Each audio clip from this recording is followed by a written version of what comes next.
शुभम हर रोज की तरह सुबह उठता है। आमतौर पर कई लोगों की जो सुबह होती है वो एक नॉर्मल सुबह की तरह ही होती है, लेकिन शुभम के लिए ये सुबह काफी खास थी। क्योंकि जब आज शुभम सुबह उठता है, उसके चेहरे पर एक चमक थी, खास तरह की चमक। वो खुश दिखाई दे रहा था। कितने बरस बीत चुके थे। शुभम की एक मुस्कान देखने के लिए उसके माँ बाप तरस उठे थे। पिछले 10 वर्षों से वो जब रोज शुभम को सुबह उठता देखते, तो उसके चेहरे पर एक अजीब सी मनहूसियत होती, जैसे मुरझाया हुआ चेहरा। उसका कारण क्या था? कारण थी वो दरिंदी, वो पिशाचनी, जिसने शुभम का जीना मुहाल कर दिया था।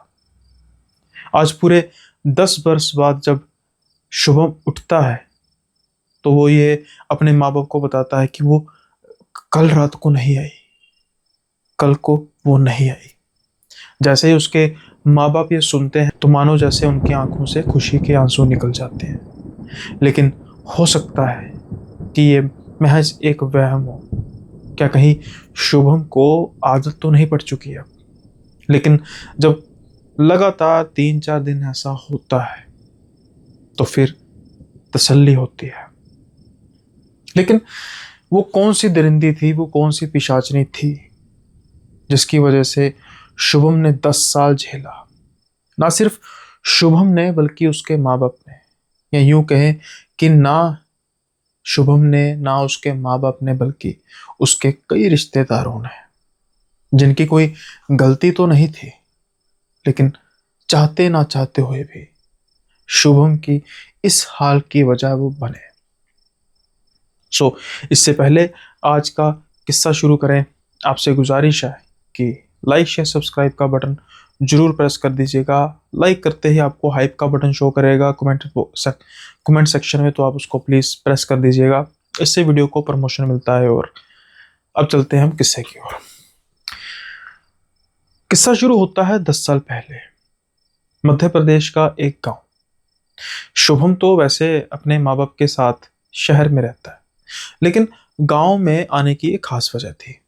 गांव में उसकी मौसी का एक घर था। घर कहना गलत होगा, महल था।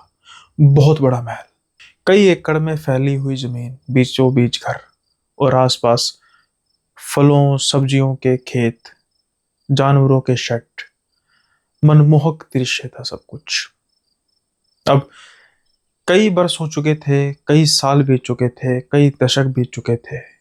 अब मौसी की शादी तो पिछले कुछ सालों में ही हुई थी।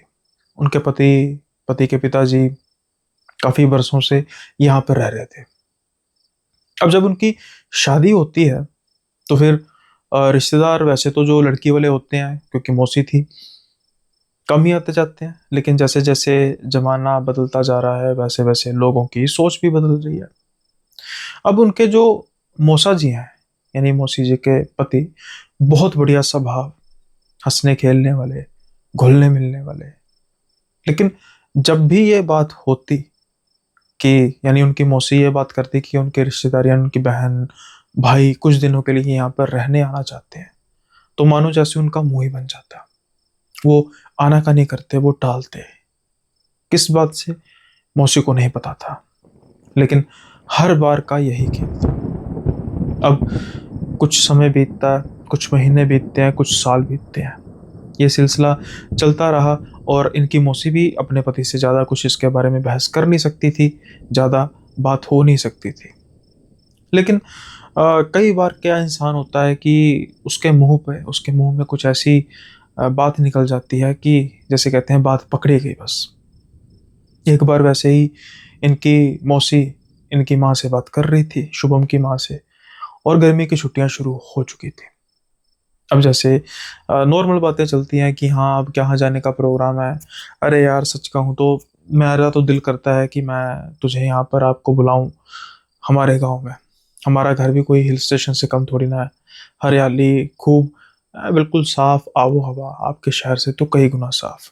जब रात होती है, तो मानो सितारों की बारात लग जाती है आसमान में। शहर में तो बिल्कुल कोई कोई सितारा नजर आता है। रात को ठंडी हवाएं चलती हैं, क्या सुकून है यहाँ का। अब इनकी माँ कहती है कि अरे मत मत मत हमें ज़्यादा इसके बारे में बता, जिस जगह जाना नहीं, जिस रास्ते जाना नहीं, उसके बारे में बात क्यों करनी, पूछना क्यों। शायद कहीं ना कहीं इनकी मौसी ने कुछ इशारों में बता दिया होगा, लेकिन कारण उनको पता नहीं था इसका। अब क्या होता है कि इनके जो हस्बैंड होते हैं, यानी इनके मौसी के जो हस्बैंड होते हैं, मौसा जी, वो जैसे इंसान आसपास टहल रहा होता है, कोई चीज़ लेने आता है, कुछ आता है, तो इनको फ़ोन पर बात करते देखते हैं। अब इनकी मौसी बात कर रही थी कि हाँ बहन, दिल तो मेरा भी बहुत करता है कि तू छुट्टियों में आ जाती, हम कुछ दिन यहाँ पे रहते, इकट्ठे साथ रहते। अब क्या होता है कि मौसा जी के मुंह से अचानक निकल जाता है, अरे दीदी को बोलो ना तो आ जाए परिवार के साथ। शायद कुछ समय के लिए उनके मौसा जी भूल गए थे, लेकिन बात मुंह से निकली नहीं। और इनकी वाइफ यानी इनकी मौसी फटाफट देखती हैं अपने पति की और कहती है, अरे इन्होंने कह दिया है कि हाँ आप आ जाओ आ जाओ। अब इससे पहले कि मौसा जी कुछ इनके रिएक्ट कर पाते, बस औरतों का किस्सा शुरू हो चुका था। हाँ ठीक है ठीक है ठीक है, जल्दी से, हाँ बस जल्दी से तैयारी करो, जल्दी से हो, मैं इंतज़ार नहीं कर सकती। अब ऐसा नहीं था कि जो इनके मौसा जी है इनका कुछ इनके इन लॉज के परिवार के साथ ही था कि वहाँ के लोगों को रहने नहीं देना चाहते थे, बल्कि इनके घर में ये किसी को भी आने नहीं देते थे। क्या कारण था फिर, वही बात, कुछ नहीं पता था। इनकी मौसी को कुछ बताया ही नहीं गया। खैर अब जब ये सब कुछ होता है तो अब इनके मौसा जी के मुंह से बात निकल तो गई थी, लेकिन अब उनके आंखों में खौफ साफ तौर पर नजर आ रहा था। माथे से निकल रहा बहरा पसीना ये साफ इस बात का सूचक था कि शायद उन्होंने कुछ कह के गलती कर दी है। अब ये कहती हैं, अजी आप तो कभी मानते नहीं थे, आज को क्या, आज क्या आपको क्या हो गया। अब इनके मौसा जी कुछ ज़्यादा कहने के लायक थे नहीं, वो कहते हैं कुछ नहीं, कितने दिन रहेंगे। तो इनकी मौसी कहती है, अरे अभी आए नहीं और आप बस उनका दिन गिनने शुरू कर दिए उन्होंने। कहते हैं, मैं वो नहीं बात कर रहा, वैसे मैंने पूछा कि कितने दिन रहेंगे, मैं तो चाहता हूँ कि वो सारी छुट्टियाँ यहाँ पे रहे। हाँ तो समझ लो सारी छुट्टियाँ यहीं पे रहेंगे। अच्छा चलो, एक फिर बात का ध्यान रखना तुमने। कहती बोलो, जो हमारा बैकयार्ड है, इनका जो बैकयार्ड था वो काफ़ी खाली जगह थी, जहाँ पे इन्होंने सब्जियां बीजी थी, क्यारियाँ थी, कुछ जानवरों के शेड बने हुए थे, बकरियों के, उसके, भैंसों के, गाँवों के। और उसकी वजह से एक इन्होंने इनके घर के पीछे, मतलब जो मेन जो बैकयार्ड का डोर था, इनके मौसा जी ने ये कह दिया कि भाई वहाँ पर कोई ना जाए गलती से भी।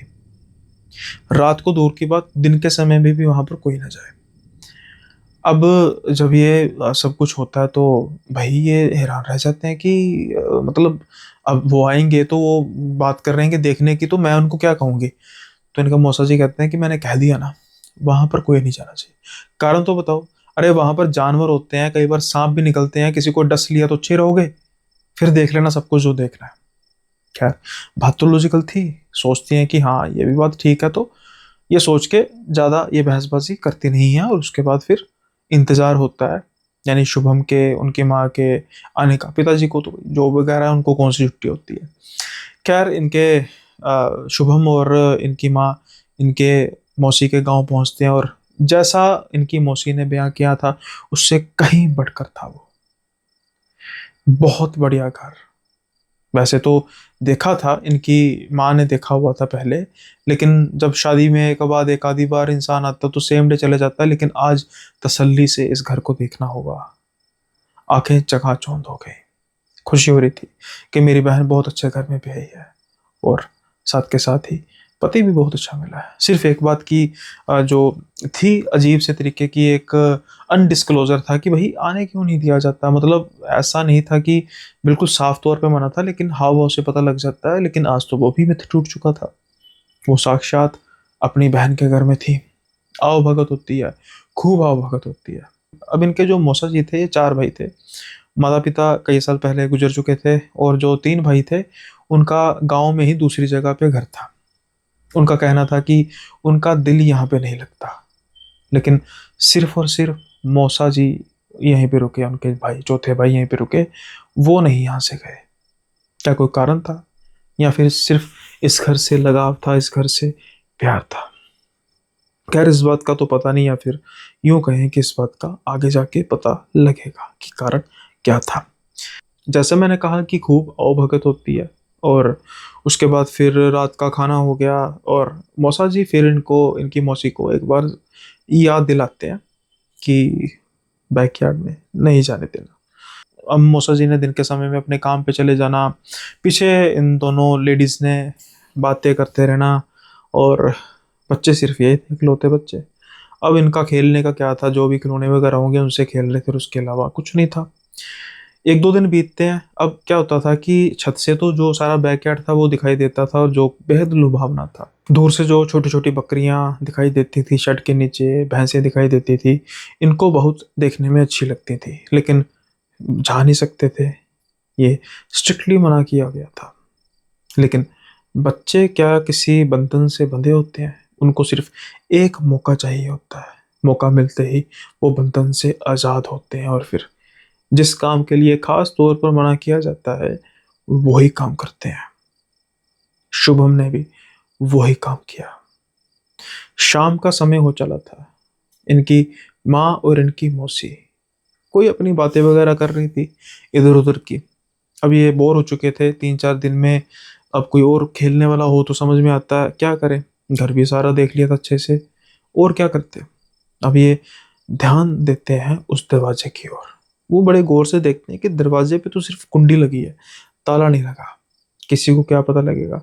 मैं आराम से जाऊंगा, कुछ सूरजमुखी के फूल तोड़ूंगा जो वहां पर लगे हुए थे, और एक छोटा सा अमरूद का पेड़ था, वहां से अमरूद तोड़ूंगा, और फिर उसके बाद भैंसों को देखूंगा, बकरियों को देखूंगा, बकरियों को सहलाऊंगा, और उसके बाद वापिस आ जाऊंगा। बस इतनी सी तो इच्छा थी शुभम की। अब शुभम धीरे से पहले अपनी माँ और अपनी मौसी को देखता है, वो तो बस अपनी बातों में मसरूफ थी। फिर वो दरवाजे के पास जाता है, बड़े धीरे से वो कुंडी खोलता है, और दरवाजा खोल के आगे की ओर बढ़ता है। जैसे जैसे वो उन छोटे छोटे खेतों में, छोटी छोटी क्यारियों में से आगे बढ़ता जा रहा था, मानो वो फूला ना समा रहा था। इतनी ताजगी, इतनी सुंदरता शहर में कहाँ देखने को मिलती है। अब सबसे पहले वो जाता है भैंसों वाले शेड के पास, और उनको देखता है, गायों को देखता है, बहुत खुश होता है। और फिर वो जाता है बकरियों के पास, बकरियों को सहलाना शुरू कर देता है। लेकिन ये क्या, जब वो बकरियों को सहला रहा था, उसको एक आवाज सुनाई देती है ऊपर से। जो छत थी, छत शेड की बनी हुई थी, और वहां से खुरचने की आवाज आ रही थी। अब इनको लगता है कि ये ऊपर कौन हो सकता है, कोई पंछी हो, कुछ हो, या कुछ गिलहरी वगैरह हो जो ऐसे तरीके से खरोच रही है कुछ। खैर ये उस चीज को दरकिनार करते हैं और बकरियों को सहलाने लगते हैं। लेकिन कुछ ही सेकंड में जो भैंसें थी, जो गायें थी, वो तिल मिलाने लग पड़ती हैं, सक पकाने लग पड़ती हैं। बकरियों का भी यही हाल था, जैसे वो किसी चीज से डर रही हैं। अब वो खरोंचने की आवाज धीरे धीरे एक कॉर्नर में जाती जा रही थी, जहां से शेड खत्म होती थी, और दीवार और शेड के बीच में थोड़ा सा फासला था। अब वो बिल्कुल उस कोने पर जाकर आवाज खत्म होती है। शुभम का ध्यान जाता है उस शेड के बिल्कुल उस कोने की ओर। वो उस आवाज को फॉलो कर रहा था, और जैसे ही कोने की तरफ देखता, दो हाथ ऐसे नीचे पकड़ते हैं शेड को। वो हाथ इतने भयानक थे, साफ तौर पर सफेद कलर की हड्डियां नजर आ रही थी, और उस पर सिर्फ गला सड़ा मांस। अब धीरे धीरे एक शक्ल, धीरे धीरे एक शक्ल दिखाई देना शुरू होती है। उसकी आंखों के आसपास बिल्कुल भी मांस नहीं था, और उसकी जो आंखों की पुतली थी बस हिल रही थी। दांत उसके बड़े बड़े। ये देख के तो शुभम बिल्कुल एक तरह से बुत बन गया था। डर के मारे उसको कुछ समझ में नहीं लग रहा था कि वो क्या करे। उधर दूसरी ओर जो जानवर थे वो बड़े अजीब से तरीके से रिएक्ट कर रहे थे, जैसे डर रहे थे। एकदम से वो बिल्कुल नीचे से उस छोटी सी जो स्पेस थी उसमें से निकलती है, और धम नीचे। अब शुभम के वो बिल्कुल सामने थी। वो जो भी बला थी वो उसके बिल्कुल सामने थी। शुभम अब भागता है, जितनी तेज हो सके वो भागता है, और वो पिशाचिनी उसके पीछे भाग रही थी। क्या शुभम बच सकता है? क्या वो उस पिशाचिनी से तेज हो सकता था? नहीं। बस अभी उसने आधा रास्ता पार किया होता है तो वो उसके टांगों को पकड़ के बिल्कुल नीचे करती है, और शुभम धम से नीचे गिरता है। गनीमत थी, कच्ची जगह पे गिरता है, चोट उस तरीके से नहीं लगती। अब जैसे ही शुभम पलटता है तो वो पिशाचिनी उसके ऊपर।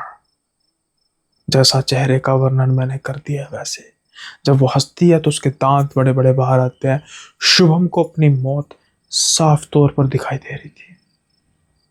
बस उससे तो चीख भी नहीं निकल रही थी।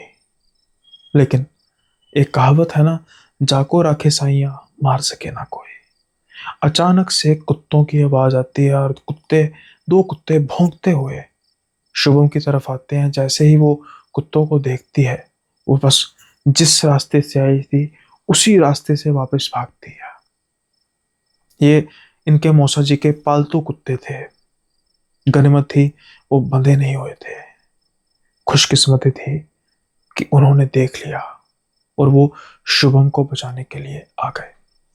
कुत्तों की आवाज सुन के इनकी जो मौसी हैं और इनकी माँ जल्दी से पीछे की तरफ देखती हैं, और जब शुभम को जमीन पर गिरा हुआ पाती हैं तो बस इनकी तो मानो जैसे जान ही शरीर से निकल जाती है। जल्दी से भागती भागती शुभम को पकड़ती है।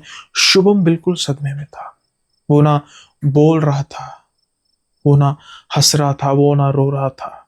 उसकी आंखें बस खुली की खुली थी, जैसे मानो जिंदा लाश हो। और कच्ची मिट्टी पर पाँव के निशान ये इस बात का इशारा दे रहे थे कि कोई बहुत ही खूंखार चीज।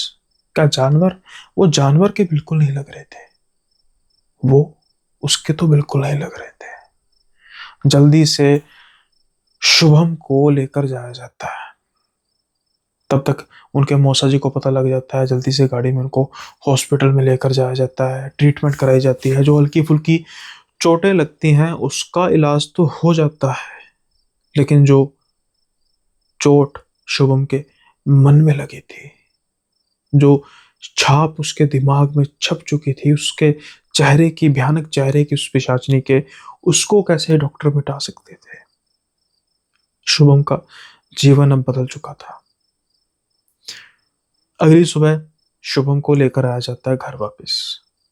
उसके मौसा जी कहते हैं, मैंने तुम्हें कहा था कि किसी भी हालत में कोई भी पीछे ना जाए। तुमने मेरी बात नहीं मानी, देखा अंजाम। इनके मौसी कहती है, लेकिन आप बताइए ये किसने हमला किया? तो इनके मौसा जी थोड़ा सा अरे जानवर होगा कोई, मैंने कहा था ना तुम्हें कि कुछ नहीं पता कौन सा जानवर आ जाए, आसपास खेत है। तुम नहीं माने। अब शुभम की मौसी बोलती है कि कौन सा जानवर हो सकता है? अरे होगा कोई जानवर, कोई हो सकता है भेड़िया हो, कुछ हो। यहाँ पर तो भेड़िए होते नहीं है। अरे भाई कोई जानवर तो होगा। ये शुभम की जान पर बनाई थी, इस बात का ध्यान रखो। और तुम्हें ये चीज की पड़ी है कि कौन सा जानवर होगा, तुमने क्या करना है जानवर के बारे में पता करके? तो शुभम की मौसी कहती है, उसका कारण ये है कि जो से मैंने पैरों के निशान देखे वो किसी जानवर के पैरों के निशान नहीं थे, वो किसी इंसान के पैरों के निशान थे।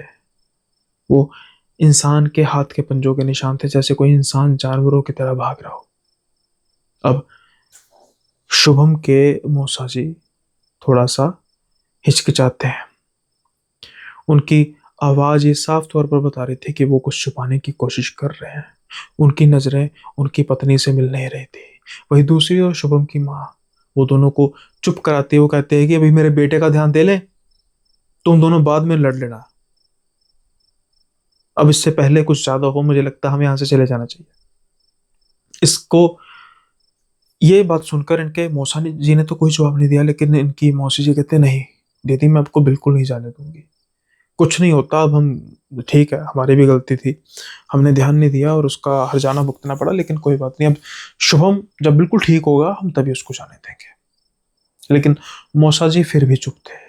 शायद वो चाहते थे कि वो यहाँ पे ना रुके। ऐसा नहीं कि उनको पसंद नहीं था उनका यहाँ रुकना, बल्कि शायद जो खतरा इनके मौसा जी देख पा रहे थे वो इनकी पत्नी, इनकी दीदी और शुभम नहीं देख पा रहे थे। खैर, अब रात होती है और शुभम सो रहा था अपनी माँ के साथ। रात के समय में शुभम को एक आवाज आती है, कुछ खुरचने की। शुभम की आंख खुलती है, ठीक उसके ऊपर जो छत थी उसके ऊपर से किसी के खुरचने की आवाज आ रही थी। शुभम को लगता है कि शायद ये वहम होगा जो मेरे साथ कल हुआ है उसकी वजह से। शुभम अपनी आंखें बंद करता है, सोने की कोशिश करता है, लेकिन फिर से उसको खुरचने की आवाज आने लग पड़ती है। अब शुभम फिर से उठता है, वो डर जाता है और अपनी माँ को बुलाता है और कहता है कि माँ उठो उठो, मुझे कोई आवाज़ आ रही है, देखो खुरचने की आवाज़ आ रही है। इनकी माँ उठ के कहती है हाँ बेटा, कहते देखो ये खुरचने की आवाज़ आ रही है मुझे। तो इनकी माँ ध्यान से सुनती है, नहीं मुझे तो कोई नहीं आवाज़ आ रही बेटा। अब जब ये इनकी माँ इतनी बात बोलती है उसी समय फिर आवाज़ आती है, लेकिन ये आवाज़ सिर्फ शुभम को खुरचने की आ रही थी और किसी को नहीं। खैर, उनकी माँ कहती है बेटा मैं तेरे साथ तो हूँ, कोई बात नहीं, तू आराम से सो जा। अब शुभम अपनी माँ के गले लग के सो जाता है। उसके बाद फिर अब साइड से खुरचने की आवाज आती है। ये खिड़की थी कांच से बनी हुई, ऐसा लग रहा था कि कांच पर नाखूनों को खुरच रहा है। शुभम फिर उठता है, वो जैसे गले लग के सोते हैं ना, थोड़ा सा ऊपर उठ के देखता है, एक आंख से देखता है कि शीशे पर कोई नाखूनों को खुरच रहा है। और देखते देखते वो प्रेतनी, वो पिशाचनी फिर उसको देखती है, हंसती है और अचानक से वो शीशे में से अपना हाथ बाहर निकालती है और उसी छोटे से जहां जितना वो कट हुआ था वहां से बाहर निकलती है और शुभम को यहाँ से पकड़ती है। जैसे ही यहाँ से पकड़ती है, शुभम ऊंची ऊंची चीखें मारने लग पड़ता है और उसकी माँ फिर उठ जाती है, कहती क्या हुआ बेटा? नहीं माँ माँ माँ, वो आंटी, गंदी वाली आंटी मुझे मार देंगी। वो देखो मुझे मारने के लिए आई थी, वो देखो शीशा टूटा हुआ। लेकिन शीशा तो टूटा नहीं हुआ था। अब शुभम रो रहा था, देखते ही देखते उसके मौसी जी और उसके मौसा जी भी आ जाते हैं। इनकी माँ कहती है बेचारे ने सपना देखा है, ये अभी भी भूल नहीं पा रहा, मुझे लगता है हमें जल्दी जाना होगा। तो शुभम कह रहा था नहीं वो सपना नहीं था मम्मी। तो शुभम की माँ कहती है बेटा कोई शीशा नहीं टूटा, मुझे दर्द हो रही है। अब जैसे वो उसकी शर्ट जैसे ऊपर करते हैं तो देखते हैं कि वहां पर नाखूनों के निशान थे। शर्ट काले रंग की थी, इसकी वजह से खून नजर नहीं आ रहा था, लेकिन जब शर्ट ऊपर करते हैं तो नाखूनों के निशान थे, जैसे किसी ने मांस का लोथड़ा नोचने की कोशिश की है। अब पानी सर के ऊपर निकल चुका था। इनके मौसा जी अब कहते हैं दीदी आपसे हाथ जोड़ के विनती है, प्लीज मैं अभी आपको छोड़ कर आता हूं, हम सभी चलते हैं प्लीज। इनकी पत्नी इनका मुंह देख रही थी, मां तो समझ रही थी, बात बच्चे पर बनाई थी। इससे पहले कि इनकी पत्नी कुछ कह पाती, रिटेलिएट कर पाती, मौसा जी कहते हैं मैं सब बताता हूँ, मैं सब बताता हूँ कि क्यों मैं यहाँ पर अकेला रहता था, क्यों मेरे भाई किसी की लड़ाई नहीं है, बस वो दूसरी जगह पे एक ही गांव में क्यों रहते हैं, मैं सब बताता हूँ, लेकिन प्लीज उसके बाद रुकिएगा मत। अब कहते हैं ठीक है कोई बात नहीं, बताओ। नहीं, यहाँ पे नहीं। वो बार बार आसपास देखे जा रहे थे, जैसे इन चार लोगों के अलावा भी वहां पर कोई था जो शायद इनके मौसा जी को नजर आ रहा था, लेकिन इनको नहीं। अब ये कहते हैं कि अभी तैयारी करो, मैं आपको छोड़ने जाऊंगा। अब इनकी पत्नी फट पड़ती है, अरे ये क्या आप कह रहे हो, ये कैसी बदतमीजी है, अभी रात के रात। इससे पहले इनके मौसा जी कुछ कह पाते, इनकी माँ कहती है मेरी बात सुन सुधा, सही तो कह रहे हैं। अरे जो अभी इसके साथ बेचारे के साथ हुआ है, इससे इसके बाद भी तुम्हें लग रहा है कि मैं यहाँ पे रुक जाऊंगी? अरे अब तो ये हमें रोकने की कोशिश करेंगे, मैं तभी नहीं रुकूंगी। ये नहीं कि नाराजगी, बिल्कुल ठीक कह रहे हैं। अरे मेरे बच्चे की जान को कुछ हो गया तो क्या करेंगे? आप जल्दी से गाड़ी तैयार कीजिए, हम जल्दी से सामान पैक करते हैं, चलते हैं। रास्ते में आपने जो बताना है बता दीजिए, और हमें किसी बात का नहीं है, मुझे अपने बच्चे की यहाँ पर सलामती चाहिए, और जो मुझे इस घर में नज़र नहीं आ रही। खैर, अब इनकी मौसी जी चुप थी, जल्दी से पैकिंग होती है, गाड़ी में बैठते हैं और रवाना हो जाते हैं घर के लिए।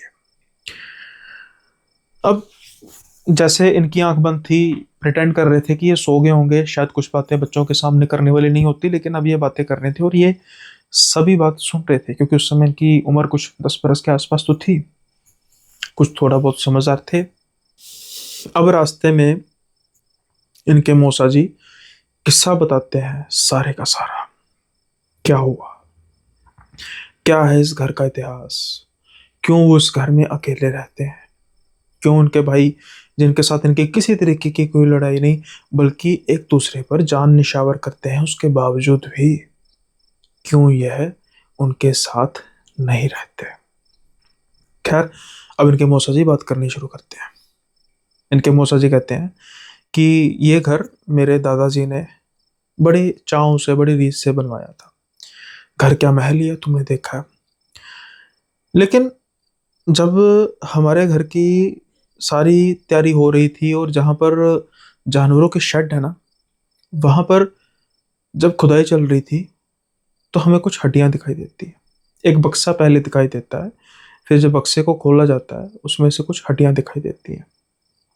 अब जब वो हड्डियों की जांच पड़ताल की जाती है, कुछ कपड़े भी थे, कपड़ों से पता लगता है कि शायद कोई लड़की रही होगी, किसी ने शायद उसको मार दिया, और उसका जो पहरावा लग रहा था काफ़ी पुराना लग रहा था, मतलब शायद मुगल इरा का था, तब किसी ने मार दिया होगा उस बच्ची को, उस लड़की को। उम्र छोटी थी, ज़्यादा नहीं थी। अब बात कब की है, दादाजी की। तो उन्होंने पुलिस को इत्तला कर दी कि भाई ऐसा ऐसा हमें खुदाई के दौरान ऐसा मिला है, तो काफ़ी पुराना पहरावा लग रहा है, तो ऐसा ऐसा उनकी पुलिस जो है सारी हड्डियाँ वगैरह लेकर चली गई। एक खास बात थी उस बक्से में। जब उस बक्से को खोला गया और उसका जैसे बिल्कुल बॉडी के ऊपर का जो हिस्सा होता है, डब्बा जिसे कहते हैं होता है, जब उस डब्बे को खोला गया, उस पर नाखूनों के निशान थे, जैसे कि शायद उसको जिंदा दफना दिया गया हो, बेहोश करके दफना दिया गया हो। और जब उसको होश आया होगा, तो फिर वो उसने कोशिश की होगी उसको खुरचने की, बाहर निकलने की, लेकिन कैसे निकल पाती। काफी फीट नीचे था वो बक्सा। अब हमें लगा कि ठीक है भाई, अब पुरानी जगहें हैं, ऐसा होता रहता है, कोई बहुत बड़ी बात नहीं। दादाजी ने ये बात कही अपने पिताजी को, यानी इनके पिता, अपने बेटे को, यानी कि इनके पिताजी को। खैर, अब बात आई गई होगी, घर का काम वैसे ही चलता रहा। उसके बाद फिर घर का मुहूर्त हुआ। जब घर का मुहूर्त हुआ, पहली ही रात थी, पहली ही रात में मेरे दादाजी को एक सपना आता है। वो सपना क्या था कि जहां ये सो रहे थे, उस छत को कोई खुरच रहा था। अब दादाजी की जैसी आंख खुलती है, तब तक वो छत में से, दीवार में से हाथ बाहर निकलता आता है, और जो जितना भी मलबा है वो पीछे होता है, और एक एक पिशाच नहीं, बहुत ही भद्दी हड्डियों जैसी हड्डियां थी, और बिल्कुल मांस का हल्का हल्का जो लोथड़े थे लगे थे, आंखें बाहर निकली हुई, दांत उसके बड़े बड़े। वो सीधा दादाजी के ऊपर आती है और हवा में ऐसे लटक जाती है। दादाजी एकदम से डरते हैं, और इससे पहले वो कुछ कह पाता है, वो कहती है कि यहां से चले जाओ, जिंदा नहीं छोड़ूंगी, ये मेरी जगह है। अब सपना चल रहा था, लेकिन शायद सपने में, जैसे कहते हैं ना कि इंसान, कुछ इंसान कंट्रोल कर लेते हैं सपनों को भी। अब दादाजी कहते हैं कि बेटी, तू जो भी है, तू देख, अगर तू वही है जो हमने तुझे जमीन से निकाला, हमने तो तेरी मुक्ति कराई ना, अगर हम ना तुझे ढूंढते तो तू तू तू वहां पर दबी रहती। वो जो भी थी, पिशाच नहीं, प्रेत नहीं, वो कहती है, आपने मुझे बेटी कहा, याद रखूंगी, लेकिन ये सिर्फ और सिर्फ आप पर लागू होती है बात। आपके परिवार का कोई भी सदस्य इस घर में रहेगा, उसको किसी भी तरीके की कोई समस्या नहीं आने दूंगी, कुछ परेशानी नहीं होगी, किसी को नजर नहीं आऊंगी, लेकिन मेरी दो शर्तें हैं। पहली शर्त, इस घर में बाहर का कोई भी जी नहीं आना चाहिए। मतलब कि कोई रिश्तेदार, शादी वगैरह होती है वो तो घर का मेंबर ही हो जाता है। अगर वो आएगा तो अपनी जान से हाथ हो सकता है। दूसरी बात कि इस घर को अब खाली नहीं करना। अगर आप में से किसी ने इस घर को छोड़ दिया तो मैं पीछे तक आऊंगी, सारे का सारा परिवार खत्म करूंगी, किसी को नहीं छोड़ूंगी। अब इनके दादाजी ने सपने में ही इस चीज का वादा दे दिया। उसके बाद इनके परिवार को किसी को भी वो नजर नहीं आई, लेकिन ये परंपरा शुरू हो चुकी थी। इनके पिता तक बात पहुंची। पिता के जो भाई थे, धीरे धीरे उनके भाई यहाँ से चले गए। फिर इनके जो चार भाई थे, चार भाई से में से तीन भाई इन्होंने अपना घर बना लिया। वो कह रहे थे भाई हम तो यहाँ पे अब, जब मतलब पता तो सबको था लेकिन वो रुकना नहीं चाहते थे कि भाई अब हमारे, उनके भी रिश्तेदारियां थी, उनके भी वहां पर रिश्तेदारियां थी। तीनों इनसे बड़े थे कि भाई हमारा रिश्तेदारी नहीं कोई आ सकता तो हम क्या इसमें करें, हम तो नहीं। लेकिन ये बंधे हुए थे, क्योंकि अगर घर खाली हो जाता तो फिर क्या होना था? मौत ने पीछा करना था। शायद इनके भाई नहीं समझ सकते थे, लेकिन ये तो समझते थे। इन्होंने कुर्बानी दी अपनी खुशियों की, इतना कुछ सहा। दिल में प्रेम भावना होते हुए भी, सब रिश्तेदारों के प्रेम भावना होते हुए भी ये अपने रिश्तेदारों को यहाँ रुकने नहीं दे सकते। पता नहीं वो किस बदकिस्मत घड़ी में इन्होंने हाँ कह दी थी।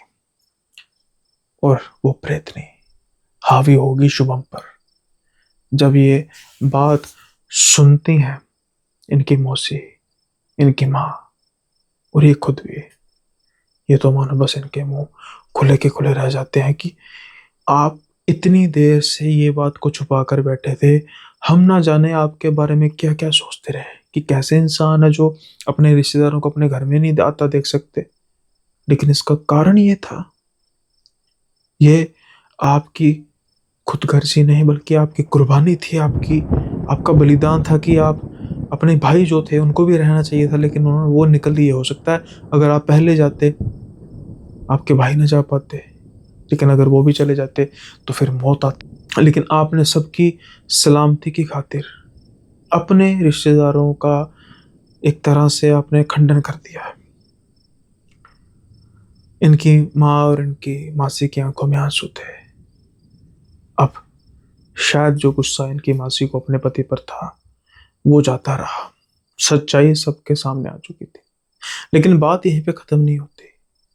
शुभम को घर छोड़ दिया जाता है, लेकिन अब शुभम के नाइटमेयर्स शुरू हो चुके थे। हर रोज वो प्रेतनी शुभम के सपने में आती और शुभम को काटती, शुभम के टुकड़े टुकड़े करती, शुभम को खाती। शुरू शुरू में शुभम शिकायत करता कि मुझे ऐसे सपने आते हैं। पहले दरकिनार किए गए, फिर डॉक्टर्स को दिखाया गया, फिर तांत्रिकों को दिखाया गया। कोई बाबा नहीं छोड़ा, कोई तांत्रिक नहीं छोड़ा, कोई पंडित नहीं छोड़ा, कोई मौलवी नहीं छोड़ा, कोई गुरुद्वारा नहीं छोड़ा, मंदिर मस्जिद कुछ नहीं छोड़ा, चर्च कुछ नहीं छोड़ा। लेकिन शुभम को फर्क नहीं पड़ा।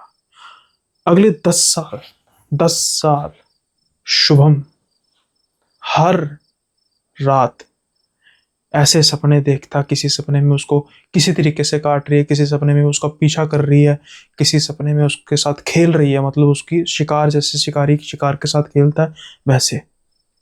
यानी कि हर रात जब शुभम सोता वो अपने आप को बड़े ही बेरहमी से मरता हुआ देखता। लेकिन जैसा मैंने कहा कि सुबह अलग थी। पिछली रात शुभम को कोई सपना नहीं आया। ये पिछले 10 साल में पहली बार था। शुभम की उम्र 20 बरस हो चुकी थी। अब इस बात का क्या क्या हुआ? क्या उस प्रेतनी को तरस आ गया? क्या हुआ? अब इसके बाद फिर जब 3-4 दिन बाद ये देखा जाता है कि हाँ 3-4 दिन से कुछ नहीं हो रहा, फिर इनके मौसा जी से बात की, जो नेचुरली बात है वहीं पर रह रहे थे, वो भी बहुत खुश होते हैं कि चलो शुक्र है, जो जो हमारी वजह से बच्चे को इतनी कठिनाइयां सहनी पड़ी उसका अंत हो गया। लेकिन हमें समझ नहीं आ रही कि क्या क्या हुआ, कैसे हुआ। अब ये सवालिया निशान था कि कैसे हुआ, क्या हुआ। अब इसके बारे में थोड़ा सा इन्होंने अध्ययन करना शुरू किया, लेकिन फिर भी कुछ नहीं मिला कि भाई ये कैसे हो सकता है, क्या उसको मुक्ति मिल गई। लेकिन किसी की उम्र इतने 100 साल थोड़ा हो सकती है। आमतौर पे होता है ना कि कई बार आत्मा भटकती है और जब उसके जाने की उम्र होती है तो फिर उसको मुक्ति मिल जाती है, लेकिन ये तो कई 100 साल पुरानी आत्मा थी। फिर एक बात का पता लगता है। पता क्या लगता है? छोटी सी बात थी जो कितने बरसों तक, कितने दशकों तक रहे। जब उसकी हड्डियों को एकत्रित किया गया, आमतौर पे क्या होता है कि यहाँ उसको प्रवाहित कर दिया जाता है, रस्मी तौर पर संस्कार हड्डियों का किया जाता है, फिर हड्डियों को प्रवाहित किया जाता है। ये जो हड्डियां थी तब से जो प्रूफ रूम है उसमें ही पड़ी हुई थी। एक नए पुलिस ऑफिसर आते हैं, उनको जब ये सारे देखते हैं, उनको देखते हैं कि इसका किस्सा क्या था, कि क्या ये सब कुछ हुआ था, वो हड्डियों का संस्कार कराते हैं और उनको गंगा मैया में प्रवाहित कर देते हैं। ये बात इनके मौसा जी को तब पता लगी जब इन्होंने जाके पुलिस स्टेशन में कुछ छानबीन करने की कोशिश की कि आखिर पता लगे कि उस केस के बारे में इन्होंने कुछ पता करने की कोशिश की। तो फिर पता लगा कि अभी कुछ ही दिन पहले ऐसा इन्होंने किया, यानी कि उस पिशाचिनी को, उसकी आत्मा को मुक्ति मिल चुकी थी। इसी वजह से वो नहीं आई। अगर उस समय पुलिस, इतने दशक पहले पुलिस वाले ये काम कर देते तो शायद यहाँ तक नौबत ना आती, 10 साल खराब ना होते शुभम के। लेकिन खैर, देर आए दुरुस्त आए। अब उसके बाद फिर एक रिस्क लिया जाता है, बहुत बड़ा रिस्क। इनके मौसा जी उस मकान को छोड़ देते हैं, बेचते नहीं है, छोड़ देते हैं, दूसरी जगह मकान रहते हैं, लेते हैं। लेकिन अब वहां पर दूसरी जगह में इनको रहते हुए कुछ 5 बरस के आसपास हो चुके हैं और बिल्कुल ठीक रह रहे हैं, यानी कि वो प्रेत नहीं जा चुकी है, उसका वादा खत्म हो चुका है। अब उसका कोई उसकी मदद नहीं रही, वो शराब खत्म हो गया, सब ठीक है। उम्मीद करता हूँ कि ये किस्सा आपको पसंद आया होगा। पसंद आया तो लाइक शेयर सब्सक्राइब जरूर कीजिएगा, हाइप जरूर कीजिएगा। और साथ के साथ ही जो मेंबरशिप ऑफर चल रही है, मेंबरशिप प्लान के चल रहे हैं, आप उसको भी जरूर एक्नॉलेज कीजिए। अब चाहे मुर्दों की ट्रेन हो जो रिसेंटली अपलोड हुआ है, या फिर लाल साड़ी वाली पिशाचनी हिमाचल की बेहद डरावना किस्सा, फिर यहाँ फिर एक ऐसी मंगेतर जो बहुत परेशान है अपने मंगेतर की आत्मा से, या फिर एक ऐसा फार्म हाउस जहाँ की आत्मा को चाहिए बलि, कौन बचा उस बलि से या फिर बलि हो गई, ये सब आपको मिलेगा मेंबरशिप ओनली प्लान में। किससे? मात्र 29 रुपये पर मंथ का प्लान है, जिसमें 1 रुपये पर डे से भी कम लागत आती है और आपको नए किस्से मिलेंगे, चैनल को सपोर्ट मिलेगी। जरूर आप इसको एक बार ट्राई कीजिए। और अगर आप भी अपने किस्से शेयर करना चाहते हैं तो जो आपको स्क्रीन पर मोबाइल नंबर, ईमेल आईडी वगैरह दिखाई दे रहे हैं, इंस्टा आईडी, यहाँ पर जाकर रिकॉर्ड करके भेज सकते हैं, या फिर राइट भी कर सकते हैं, लिख के भी भेज सकते हैं। और अगर ये भी आप नहीं करना चाहते तो मुझसे कॉन्टैक्ट भी कर सकते हैं नंबर के थ्रू। पहले डीएम कीजिए, फिर अगर हम बात करेंगे फ़ोन पर, और अगर किस्से में दम हुआ तो मैं ज़रूर से नरेट करूँगा। इसके अलावा एक ईमेल है, कुछ खास ईमेल है, थोड़ा सा मैं बयां करना चाहूँगा। अगर भाई आप सुन रहे होगे तो प्लीज़ आप मतलब थोड़ा सा कमेंट बॉक्स में एक्नॉलेज कर देना, मैं आपको रिप्लाई भी करूँगा। लेकिन मैं चाहता हूँ कि थोड़ा सा इसके बारे में रीड आउट भी किया जाए। देखिए, ये मुजफ्फर भाई हैं, SM Muzaffar Ali, I think Syed Mohammad Muzaffar Ali होगा। खैर, ये कह रहे हैं, सुनील भाई जिनका कॉन्सेप्ट बहुत वीक है आपका और आपके पॉडकास्टर्स का, आई डाउट के आप इतना अच्छा चैनल चला रहे हो और आपको पता नहीं होगा, या फिर आप बस मिस इन्फॉर्मेशन परोस रहे हो। इनके साथ को जिन और जिन्ना की रियलिटी तो मुझसे बात कीजिए। आई एम वेरी बिजी, मैं टाइम नहीं निकाल लूँगा, but I can reply all your question via WhatsApp, जो आपने व्हाट्सएप मुझे प्रोवाइड किया। और हाँ, वो कितने सुल्तान एट मी हैं और किस रिलीजियस से हैं, कब से हैं, मैं सब बताऊंगा, प्रोवाइडेड आप ऑफेंड नहीं होंगे। भाई मैं ऑफेंड क्यों होऊंगा? जो इंसान खुद कहता है कि ज्ञान जहाँ से भी मिले वहाँ से ले लेना चाहिए। लेकिन मुजफ्फर आपका नाम, सॉरी मैं एक बार दोबारा देख लेता हूँ, आपका नाम है मुजफ्फर अली जी। देखिए मुजफ्फर अली जी, फ़ोन पर नहीं बात कर पाऊंगा, उसका कारण ये है कि देखिए, अगर आप किसी बात से आप मुझे कह रहे हो कि प्लीज़ ऑफेंड मत होइएगा, लेकिन आपकी मेल से लग रहा है कि शायद आप ऑफेंड हुए हैं। जहाँ तक बात रही जिन जिन्नात के नॉलेज की, मैं आपसे बात करना चाहता हूँ, लेकिन जब भी आपको टाइम मिले, so I invite you for the podcast. आप मेरे पॉडकास्ट पे आइए, हम पॉडकास्ट पे अच्छे से डिस्कशन करेंगे ताकि जो भी होगा हमारे व्यूअर्स भी जान पाए। आपका कहने का मतलब है कि मुझे जिनके बारे में नहीं पता, मैं खुद कहता हूँ मुझे नहीं पता, मुझे किसी के बारे में कुछ नहीं पता। मैं टीचर नहीं हूँ, मैं स्टूडेंट हूँ और मैं सीखने की कोशिश करता हूँ। जो चीज़ मुझे जितनी मैंने रिसर्च की है, जितनी मैं जान पाया हूँ उसके बारे में बात करता हूँ। अगर वो गलत है तो मुझे बहुत खुशी होगी, कोई मुझे करेक्ट करेगा। करेक्ट करने में मैं कभी भी वो कंजूसी नहीं करता। सो लेकिन मैं ये भी चाहता हूँ कि जो आपकी नॉलेज है वो भी आप मेरे प्लेटफॉर्म के थ्रू बताइए, और उसके जो काउंटर होंगे, क्योंकि देखिए, अगर आप ये कह रहे हैं कि मुझे पता है जिनके बारे में, तो फिर मैं जो काउंटर करूंगा उसमें आप मत ऑफेंड होइएगा। और ये काउंटर क्वेश्चन मेरे बड़े स्ट्रॉन्ग होते हैं, मेरे जो व्यूअर्स हैं वो अच्छे तरीके से जानते हैं। मेरे काउंटर क्वेश्चंस का फिर इतना किसी के पास स्ट्रॉन्ग आंसर होता नहीं है, और मैं ये चाहता हूँ कि ये पॉडकास्ट पर हो, मज़ा आएगा। हो सकता है कि मेरे काउंटर क्वेश्चन इतने ज़्यादा डिफ़िकल्ट हों कि आपके जवाब इतने मज़ेदार हों कि मुझे भी मज़ा आए कि भाई मैंने इतना मुश्किल क्वेश्चन पूछा और आपने इतना लाजवाब उसका जवाब दिया, तब आएगा असली मज़ा। आप बिज़ी हैं, मैं आपसे भी ज़्यादा बिज़ी हूँ, लेकिन फिर भी पॉडकास्ट करता हूँ क्योंकि मेरा यह काम है। इसलिए आप बताना चाहते हैं बिज़ी होने के बावजूद भी, तो आपका भी एक रिस्पॉन्सिबिलिटी है कि आप भी थोड़ा-सा टाइम निकालिए, पॉडकास्ट पे आइए, बात करेंगे, मज़ा आएगा जिनके बारे में बात करके। आपको सीखने को मिले ना मिले, या आप सीखना चाहते हैं नहीं चाहते, मुझे इसके बारे में कुछ नहीं पता, लेकिन मुझे बहुत सीखने को मिलेगा और मुझे बहुत खुशी होगी आपको होस्ट करके। तो मुज़फ़्फ़र अली जी, कृपया आपके रिस्पॉन्स का मुझे इंतज़ार रहेगा। मैं आपको ईमेल भी कर दूँगा, और ईमेल में मैं आपको ये एपिसोड का नंबर बता दूँगा कि इस एपिसोड के बारे में मैंने डिस्कस किया। आप चाहें तो मुझे रिस्पॉन्स कर सकते हैं। ये रही बात आपके मुज़फ़्फ़र जी। अब हम बात करते हैं कुछ कमेंट्स की। सारे कमेंट नहीं बोलूँगा क्योंकि फिर थोड़ा-सा बड़ी हो जाएगी मतलब ये वीडियो। तो साहिल सोनी जी कहते हैं पॉडकास्ट के वीडियो में, साहिल सोनी जी, कि भाई नाम नहीं लिया गलत बात है। भाई मैं बहुत बार कह चुका हूँ पॉडकास्ट में कभी मैं किसी का नाम नहीं लेता, उसमें लेता हूँ एपिसोड में लेता हूँ, और कई एपिसोड प्री रिकॉर्डेड होते हैं। तो उम्मीद है जब ये आप एपिसोड सुन रहे होंगे आपका नाम ले लिया जाएगा। बलदेव सिंह जी, अभी भी आपको ये लग रहा है कि मैं गुस्से में हूँ, आपने कहा गुस्सा छोड़ो। भाई नहीं भाई, गुस्सा नहीं है। बताओ क्या बात है। देखो, जब मैं रिस्पॉन्स कर रहा हूँ फिर भी उसके बाद भी आप कह रहे हो रिस्पॉन्स नहीं कर रहा, तो फिर ये हर्ट होता है। गुस्से वाली बात कोई नहीं है। आप भाई प्यारे हो मेरे, बहुत पुराने मेरे व्यूअर्स हो, वो भी बात की बात है। भाई हो आप, ऐसी बात नहीं है। अच्छा जी, अमीर सोहेल कहते हैं, जो हमारी ये अपनी सीके बिस्ट भाई वाली वीडियो थी, कि Sunil bro why don't you go investigate. अच्छा भाई, मतलब स्टोरीज भी मैं तैयार करूँ, पॉडकास्ट भी मैं करूँ, इन्वेस्टिगेट भी मैं करूँ। भाई मैं इंसान हूँ, सुपरमैन नहीं हूँ। जो काम मेरे लायक है मैं वही कर पाता हूँ, जो मेरे लायक नहीं है वो मैं नहीं कर पाऊंगा। सॉरी, मैं पॉडकास्टर हूँ, पॉडकास्टर ही रहना चाहता हूँ। आ, राजी रवि माजरा जी कह रहे हैं जिन भी ठरकी वही होते हैं यार, पता नहीं क्या मतलब। जिन एक पर्टिकुलर नाम है, प्रेत प्रूत जो भी और भी कैसे कई होते हैं। ये मनीषा सिंह ही जी कह रही हैं लाइक भी करते हैं, हाइप भी करते हैं और सब्सक्राइब भी किया हुआ है। इसी खुशी में हमारा नाम ले लीजिए।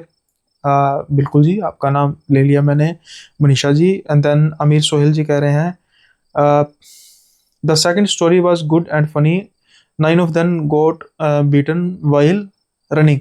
वो जैसे मैंने कहा था ना, वो प्रेतिनी ने थप्पड़ लगाया सबको। तो इमेजिन कीजिए आप, ऐसे सच में इमेजिन कीजिए कि वो भाग रहे हैं पगडंडी पे और पीछे थप्पड़ पड़ यार तेरी बात तेरी। खैर, it was too funny frankly speaking. So ये थे आज के कमेंट्स, और उम्मीद करता हूँ कि आज का एपिसोड आपको बेहद पसंद आया होगा। पसंद आया है तो फिर से वही काम कर दीजिए जो मैंने एपिसोड के शुरू में कहा था। बार बार मुझे कहना भी अच्छा नहीं लगता। सो जल्दी मिलेंगे आपसे अगले एपिसोड में नए किस्सों के साथ। तब तक के लिए बाय बाय, अपना ख्याल रखिएगा।